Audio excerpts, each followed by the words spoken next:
Hello and welcome, I am your CodeMonkey, and in this video we're going to continue our camera follow system and add zoom functionality. Let's get started. Okay, so now that we have camera movement working, we should probably add camera zoom. So let's go in here. In order to get the zoom working, we need a reference to the actual camera in this game object. So let's add a private void start. And on start, we're going to first above here set up a private camera, call it my camera. And on start, we're going to get my camera equals transform.getComponent of type camera. So down here, let's copy this camera movement code into its own function. So make a private void handle movement. And we're going to copy all this code in there. And then we're going to make another one, a private void handle zoom. And in here on our update, we're going to call the handle movement and the handle zoom. Okay, there it is. So in order to get the zoom, we're using 2D. So we're going to change the camera's orthographic size. In here, let's set up our float camera zoom, which will be, let's say, 40f. So zoom in just to test and do my camera dot orthographic size equals camera zoom. So just like that, the camera should be instantly zooming in as soon as it starts. Yep, there it is. It just zoomed in and I can still change it and everything else still works. Okay, so now the zoom is actually being instant, which we don't want. So let's smooth it out the same way we did with the movement. So float camera zoom difference equals camera zoom, which is where we want to be. And this is our current difference. And float camera zoom speed, let's just put it at 1f. So orthographic size increased by the difference times camera zoom speed times time.delta time. And now, as you can see, it should zoom in slowly. Very nice. And I can still move. Yep, great. Okay, so now this one is going to have the same problems when we're running at very low frame rates. So let's make sure it doesn't overshoot its target. So if our camera zoom difference is bigger than 0, so if we're in this case zooming out, we're going to make sure it doesn't overshoot the target. So if my camera dot orthographic size, if it's actually bigger than the camera zoom, then we have overshot the target. So let's simply set it to camera zoom. And do the same thing if the value is actually negative. If we go under zoom, we set it back. So now just test, make sure that everything still works the same, but now if the player is running at a very low frame rate, it will no longer have problems. Great. So now instead of receiving a fixed value in here, let's do the same thing and do a private func that in this case will return a float and call it get camera zoom func. And we're going to add this to our setup. And yep, and down here, instead of setting it like that, we're going to grab it from our function. And on our game handler, let us give it another function that in this case, just for testing, let's return 200. So now it should zoom out. Yep, there it is, zooming out. Great. Okay, so now let's add the ability to zoom in and out.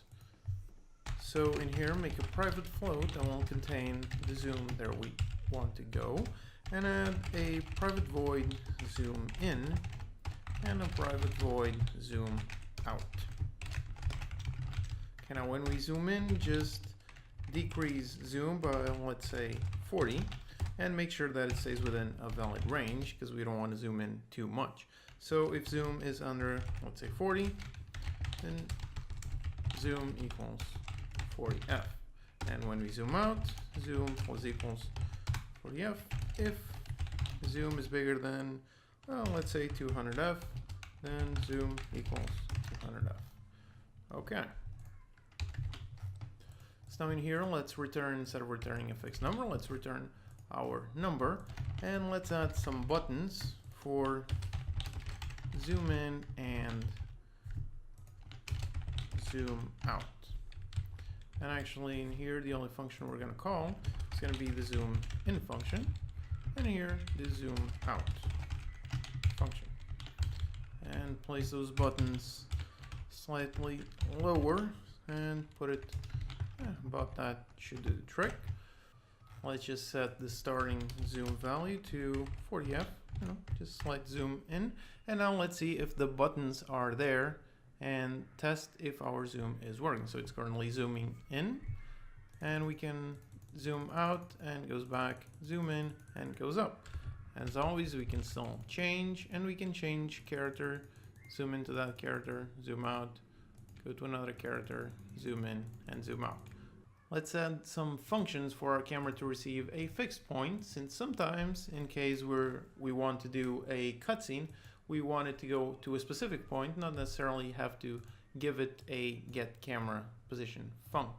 So let's add a public void and set camera follow position, and just give it a vector 3, camera follow position, and internally we're going to call this function and just return this. We're going to add also a function for public set get camera zoom func, which will allow us to change our actual camera zoom func, and add set camera zoom to a fixed number, so float camera zoom, and we're going to call our function and just put it there, camera zoom. Boom, there you go. So now I can go here and just send it to a specific point. So set camera follow position. Let's just send it to -100, -50, somewhere to the left and to the right. And camera follow dot set camera zoom. Let's zoom in. So just like that, we can move the camera away. Yep, let's say a cutscene is happening here, and when it ends, we go back to the player, and now it's again being used in the player. So just for fun, let's make the camera go into random positions. So in here, let's use the CodeMonkey utilities to create a new function periodic, which is just an action that will be executed every certain amount of time. So let's create one every, let's say, half a second. So let's just send it to a random position. So in here, let's just go random.range between -100 and 100, and the same thing on the Y. And on our zoom, random.range between 40f and 200f. Great, so now every half a second, the camera should just move around randomly. And there you have it. We have our nice camera system that is independent of the actual things moving in the scene, and we can set it to move and zoom to anywhere you want.